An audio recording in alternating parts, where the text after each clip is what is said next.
junjungan ganjaran. Lah sing angka 3 dongane anak lanang sing saleh. Panjenengane Bapak Prayitna minangka dadi anak lanang sing saleh bengi iki kirim donga lan panjenengane Mbak Bejo almarhum Robi Bini wali-wali daya warkamuma kamaro bayani sohira kanthi dongane sing padha rawuh bengi iki nyembuh marang panjenengane almarhum Mbah Bejo pinaringono ngapura ing reh keluputane ditampa ibadahe mapan ana ing kasuwargan cecak karo Gusti Allah. Allahumma kaya ngono kuwi lho. Oh iya luar biasa. Kersa bantu marang masjid-masjid butuh apa? Keramik, butuh kipas angin disembadani karo Pak Prayitna. Ya, Karang Taruna ya disumbang 5 juta kanggo para nom-noman sing ana kene. Lho iki luar biasa.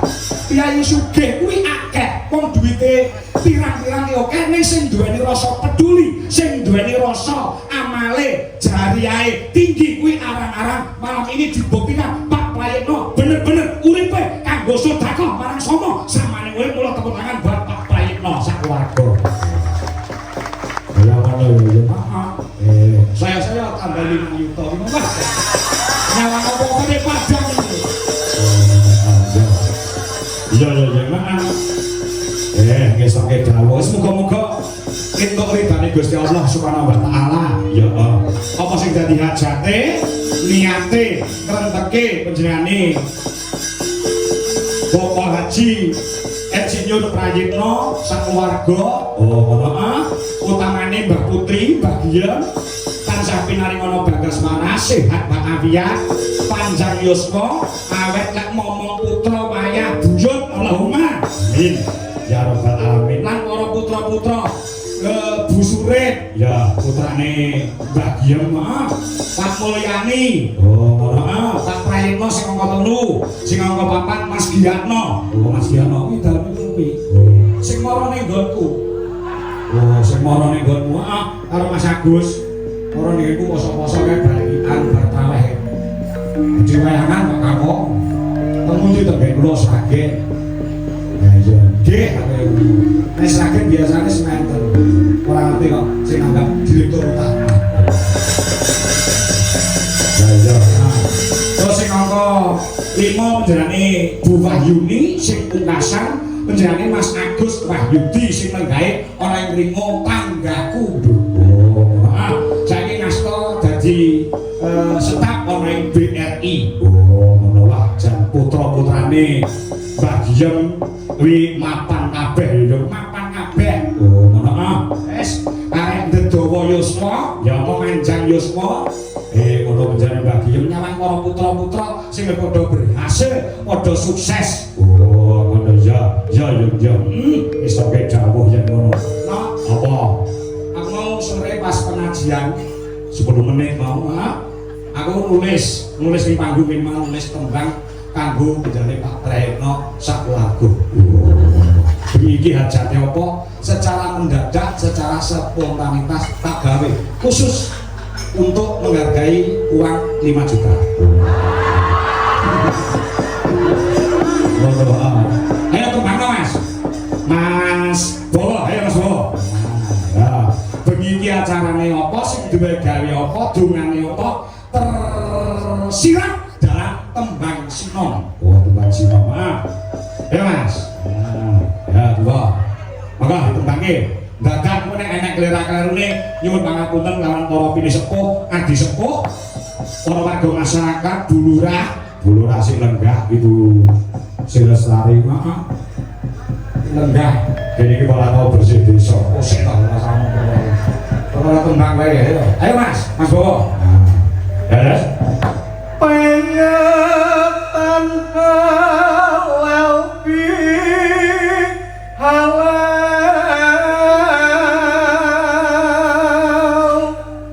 10 menit doa aku gawe lagu. Yo. Nek panggung ki mau karo ora. Pengetan halal bi halal pas dina apa Mas? Nuju ing dinten riyaki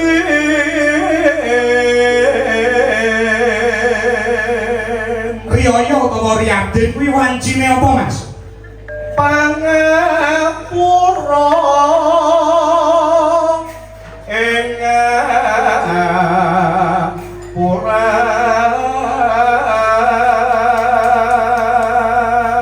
pangapura ing ngapuran ya sing wis padha srawung jroning 1 taun yen ana lupute padha di ngapura. Oh ngono ah.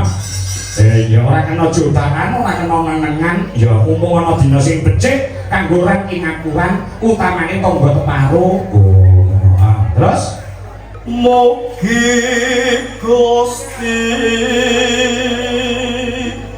amberkahi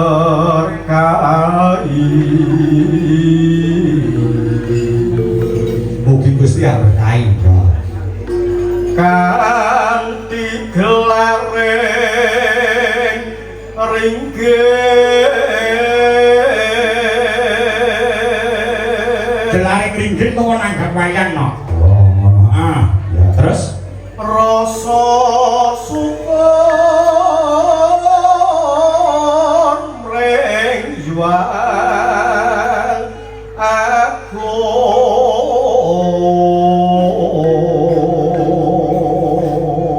rasa syukur mring Yuan Agung asmane Pak Prayitna kok urung metu ning tembang entekno bari iki lho bari Pak Yetno iku sapa Kita aja ngerti lah Pak Yetno iku sapa Mas ngono Mas sing bayari bengi iki sing bayari bengi iki iya tur panjenengane ora kersa diketok-ketokke ning kalayak umum nek sedekah ya saka lair batine ora njaluk pangalembono sepi ing pamrih rame ing gawe mula pada malam hari ini tidak mau di live streaming ora pengin dipamer-pamerke wong sak donya pokok ndak suasana negarane awake dhewe tidak sedang baik-baik saja kok dikira foya-foya sebenarnya nek gelem ngitung ya gelem ngitung nanggap wayang ki ora foya-foya sebab apa sebab iki dono rasa nyenengke wong sak kampung wong sak desa nanggap wayang ki pira to ora akeh kowe nanggap oben kae Deni Caknan kae 450 juta mongko personile ngono wong 5 Soneta Group Bagaji Romai Rama kae 750 juta paling apa kuwi personile mung wong 7 Ahmad Dhani kae Dewa 19 kae mencapai 900 juta personile mur wong 8 awake dhewe wayang ya personile wong 50 personile wong 50 nyambut gawe 7 jam sawengi utuh lah kaya ngono ki Mas Giyatno kaya njaluk nyang-nyangan regara yuta ora banget ya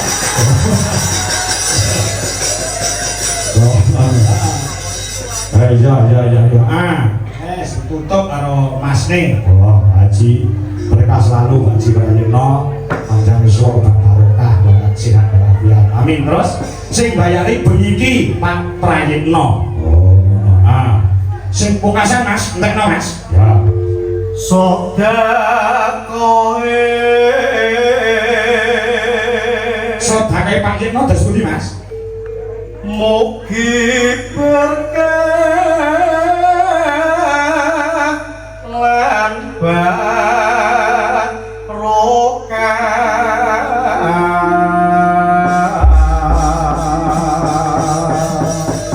yo didangduke rong rambang tembang iki mau ora latihan iki ora apa latihan apa-apa nek kleru njaluk pangapura iya tak latihan iso insyaallah lho kanca-kanca iki lulusan isi Surakarta apa ana sing dadi dosen ana guru malah sinden sing pinggir dhewe kae dosen isi Surakarta jurusan tari mata kuliah tembang sebelahe sindene sapa Mbak Retno Compek sebelahe nah iki Mbak Wiwi Irnawati saka Jaten Karanganyar statusé DRA Dokter Anda dadi rondo anyaran Dokter Anas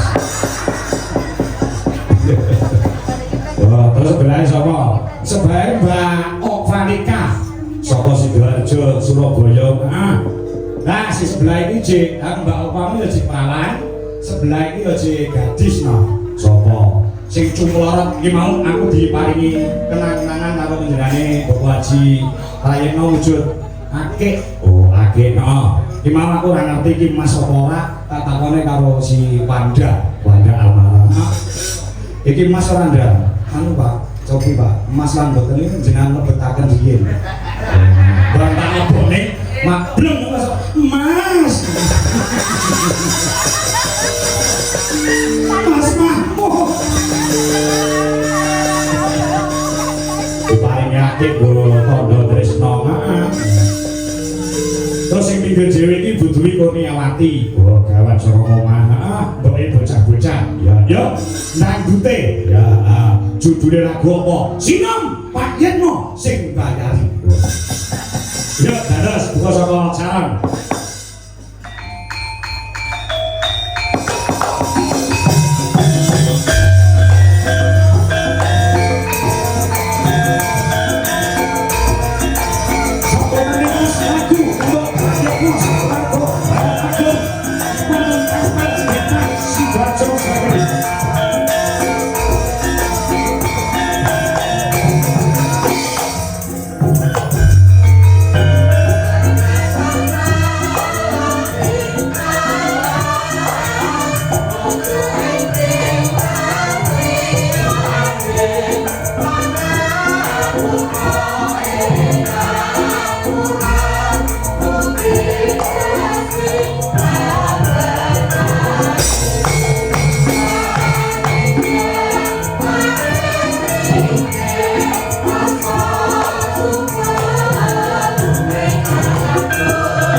Iso dadi ana profesional kanca-kanca.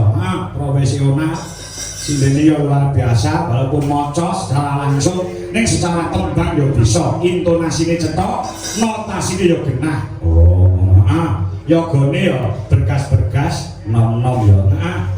Yogane Dwi Jolaras Indonesia iki nom-nom lho, nom-nom. Sebabe tuwek sithik tak pateni. Dadi yo aja. Yo Sendro, Mas Gareng Jajak, yo diambil Sumeneng. Oh, Mas Gareng Jajak. Sampeyan aja, yo Mas Gogo. Kamu tuh datang, yo Mas Gareng Jajak, ya orang bahan beco.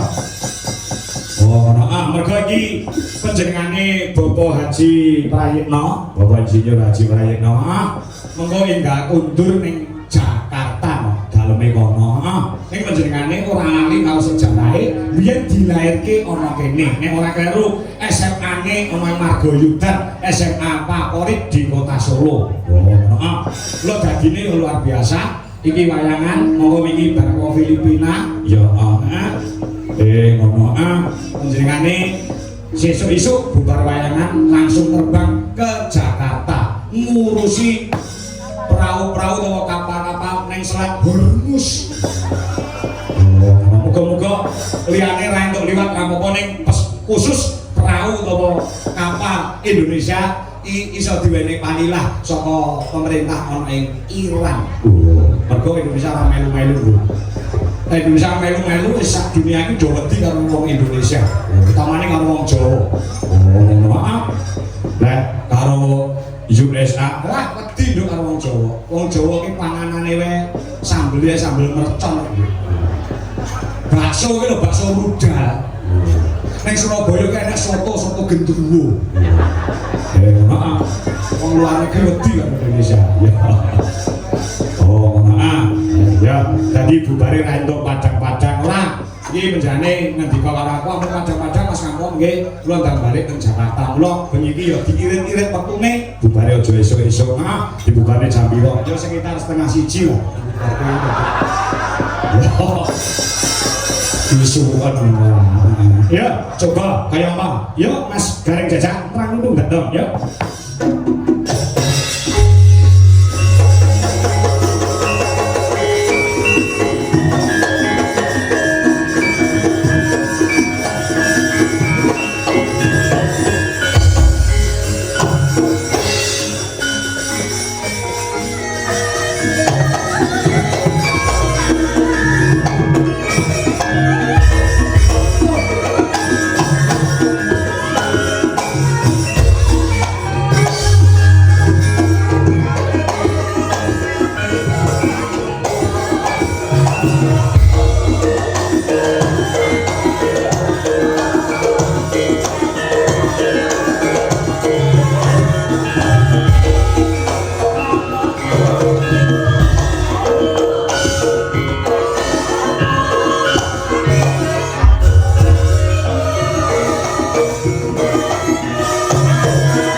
Ora ngerti nek enek bintang tamune tak kira wayangan biasa tanpa bintang tamu ngono ning aku mau sore diparingi pirsa karo Mas Giyatno. Mas Giyatno mengke dalu enten bintang tamu sinten aku Mas Gareng Jajak.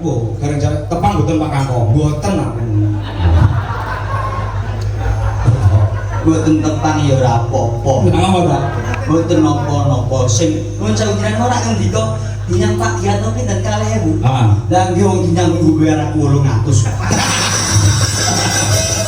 Ora. Aja merendahkan kok bayar 800 senang minggu baru sula. Nyatane sih tak tongko lagi kuwi wong lunah siji nggone rampung kok. Oh iya. Aku Pak Kangko. Apa? Derek nglusui penghargaan panjenengan. Ora nglusui ning cara masakan iki mbumboni men saya sedep. Amin. Nggih. Obat panas kayak jenenge Budrexin, yen obat batuk kayak jenenge Konidin. Ngaturaken minal aidin wal faidin, mohon maaf lahir lan batin. Amin. Niki wau jube rak halal bihalal. Betul, arep kirim donga. Leres kudu iso mbedake antarane Idul Fitri halal bihalal silaturahmi lan dodo kupatan. Kuwi peraya padha wae. Wah, gak paham jenengan gede tuwek kok gak mudingan.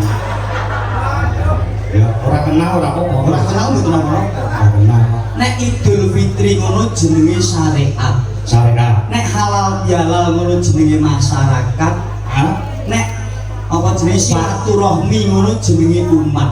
Nek bodo kupat ngono jenenge adat. Lho, Ngono ya. nek ning halal bihalal sing dirembuk mung siji, Apa? ngaturke salah. Oh iya. Mula nek nganti nek halal bihalal kok gak gelem ngrembug salah, kuwi jenenge salah. Oh iya. Pun paham mboten? Angel iki. Iki ilmu tuwa lho, iki nek Nek ora gelem ngrembug salah, kuwi berarti salah. Kok iso? Halal bihalal kudu sing dirembug perkara salah. Oh iya. Contone Pak Prayitno Baji Prayitno. nganake halal bihalal kudune nek pertuk antare umat padha umat ngaturke salah. Mbak Yu Budi Pakde Pak Lek Bulik ngaturke sedherek kula nyuwun pangapunten lho. Ngaturke salah. Nek nganti ana halal bihalal kok gak gelem ngaturke salah berarti salah. Salah. Mergo dalam ilmu persalah-salahan kuwi ada 3 macam. Ngilmu persalah-salahan ada 3 macam. Ada 3 macam. 1. Salah sing dadi barokah. 2. Salah sing dadi masalah. 3. Salah sing dadi musibah. Gak do paham wong kene. Tujune kok ketekan garing puro dadi ngene iki nek aku gak teko yakin kok supir gak paham wong kene. Mungkin nantian Ora. salah gak paham. Putu kiai. Oh iya. Berarti Gus, jenengmu Gus. Boten aku putu kiai. Apa tuh Kiai? Ngertos boten bae kula. Mbakmu sapa? Kiai Slamet. Kebul ae. Boten kono ya nek jenenge Slamet Yadi kok jenengan iki. Terus Salah sing dadi barokah. Contone. Wong duwe salah gelem ngakoni salah terus ngaturke salah. Oh iya. Kaya halal bihalal aku duwe salah ngaturke salah dhateng panjenengan jenengan gelem ngapuroni engko kono le ndang didahar kae nek sok lho salah ning dadi barokah gelem ngaturke salah entuk madan gratis iki mah ngapuroni entuk jatah Itu cara apa? tekaku kepengen kok salah Kedisian caca, caca iki segoro diujungne dipangan kok. Caca iki ketone kali kuwi ning ngedokan. Iki ngenteni Pak Mudin diujungne sik, lha kok wis dodoko. Kemalaman badrokan iki. ngono kuwi dumantuk pimpinane kuwi salah sing dadi Barokah. Sing keloro salah sing dadi masalah. salah sing dadi masalah. Wong salah ora gelem ngakoni salah, nek disalahke malah dadi masalah. Contohnya sepele. Contoh. Misal nek karyawan mangkat kantor kok telat. Diloroi kancane jane telat iku ora salah. Salah. Diloroi kancane mangkat bojo telat malah bales yo Kalau sini. ora mbayari cerewet. Lho, dadi masalah. Dadi masalah. Bener bener. Ngandani. Padha baune ngelik-ngelik. Nah, Itu kakusan ya ngono kuwi sak. Padha baune ngongkon. Nah. Rusane dhewe urip dibanding. jenenge salah sing dadi masalah. Mergo gak gelem padha ngakoni Iya. salah. Sing nomor 3 sing rada bahaya. Apa kuwi? Salah sing dadi musibah. Salah kok dadi musibah. Wong duwe salah gak gelem ngaturke salah, gak gelem ngakoni salah, wis kaset dadi jenazah ning kono terus piye iki. Kuwi musibah wong kene wis enek urung sing ngakoni salah. Ayo ngaku. Jujur lho iki. Kene ku wong beriman kabeh kok. Nek beriman jujur-jujuran. Jujur-jujuran piye? Jujur, jenengan krungu kabar nek ape poso, karo krungu kabar nek ape bodo seneng ndi? Ayo, jujur-jujuran, beriman lho iki. Oh iya. Ayo, jujur-jujuran. Krungu kabar nek ape poso, karo krungu kabar nek ape bodo seneng ndi? Ape bodo, berarti jenengan krungu kabar nek ape poso jujur. Lah ngene iki lho kadar keimanan seseorang ini. Oh. Itu harus kudu kiai. Lho, andane. Kiai selamat. Nuwun sewu. Ben kowe piye? Podo. Padha piye? Asli aku yo seneng nek bodo. Kok poso ora seneng? Ya apa-apa ra entuk lho, Pak. Makan ra entuk, ngombe ra entuk, mongko seneng kuduk ora entuk. Tanggapan ya ora itu. Ora enek wong nanggap. Ora enek wong nanggap. Iya. Tapi nuwun sewu tak umpamake umpama bapak ibu kagungan putra duwe anak Ah. dikongkon lenduk tulung ibu tumbaske minyak. jane gremeng Bu penak-penak dolanan kok diperintah nilalah bocah kuwi ndi duwite mangkat ning toko balik entuk minyak jenengan seneng mboten seneng padha umate Gusti Allah ngeten krungu poso jane lah nek wis poso ning gelem nglakoni poso swarga tepuk tangan ini rak putu nyari tangan ya ora putu kebo astagfirullah iki selamat kayak raimu ya letong letong kok putih iki jane roh wujude letong kok mboten jane letong sapa mun letong mencret niku Bu loro iki letonge putih ning nuwun sewu kula jane gelo apa jenengan ora ngendika apa sing swanana Pak Giatno karo Mas Agus BRI Karo Rego bareng wis deal teko kene dawuh jebule sing kagungan damel Pak Haji Yitno nggih jebule direktur lah kok mentara njaluk timbuh 5.000 astagfirullahaladzim madhep kula nuwun sewu Pak Yitno pundi Pak Yitno sakti lah nek kula prinsipe benten mboten kalih Pak Dalang nuwun sewu kula nek perkara dhuwit mboten pati ngoyo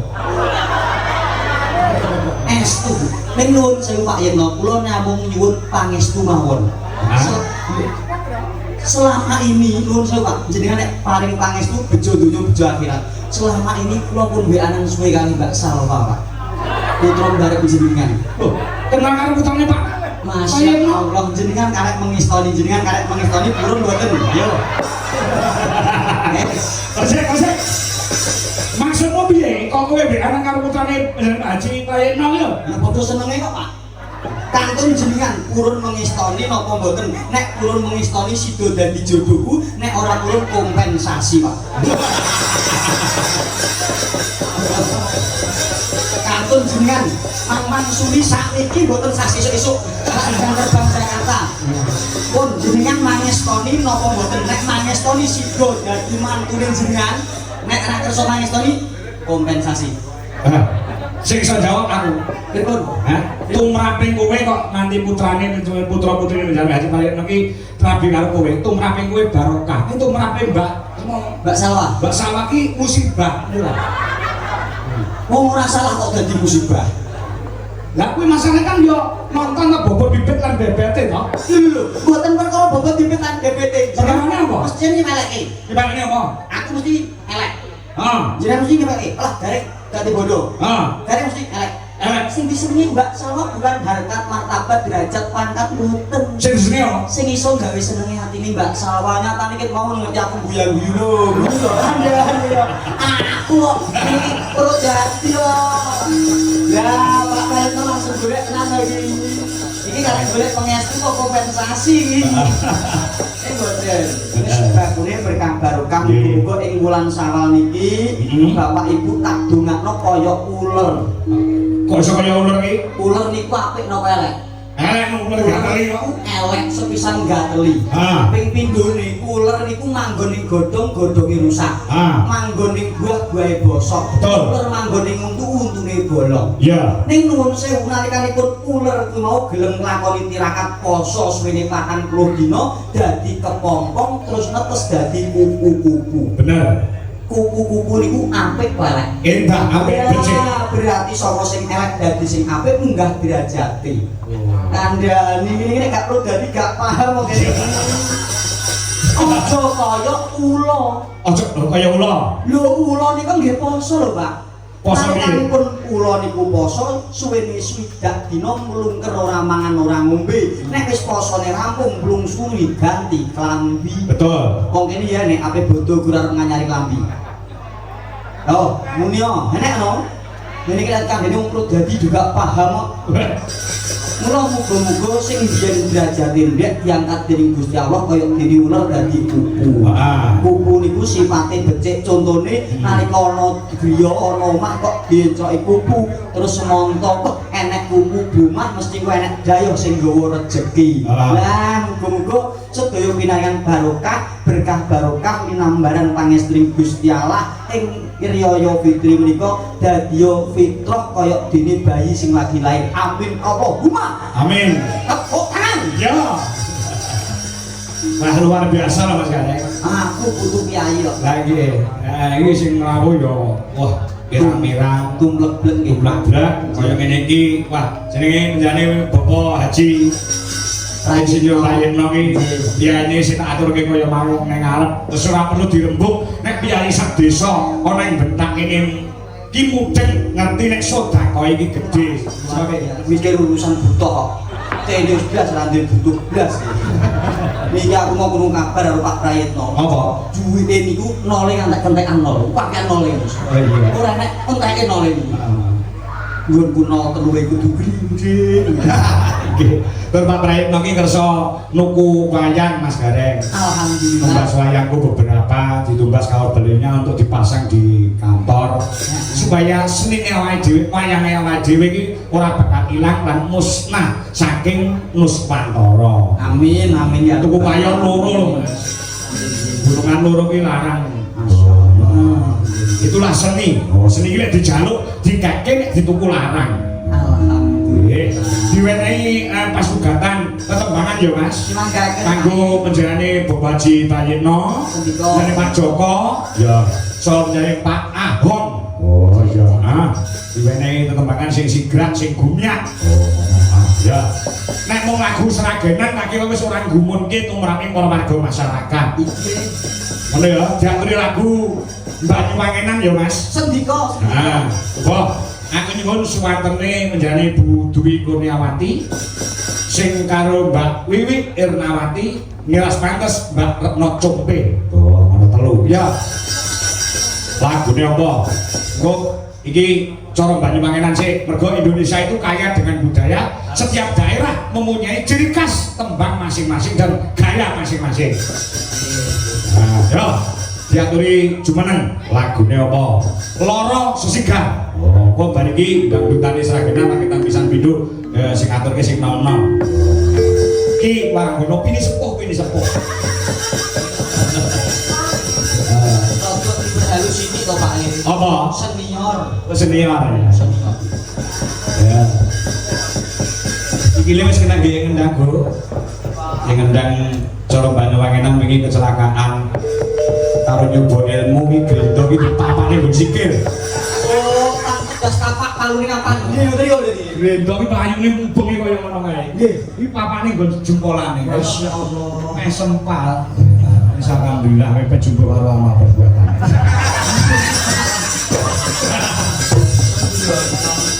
Yo, coba lagune Loro Sesigan. Oh, ngono.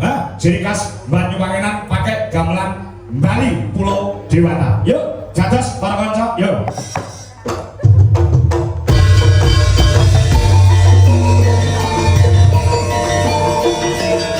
Inilah rasanya budaya Indonesia. Bali, Banyuwangi, Jawa jadi satu. Waktu kembali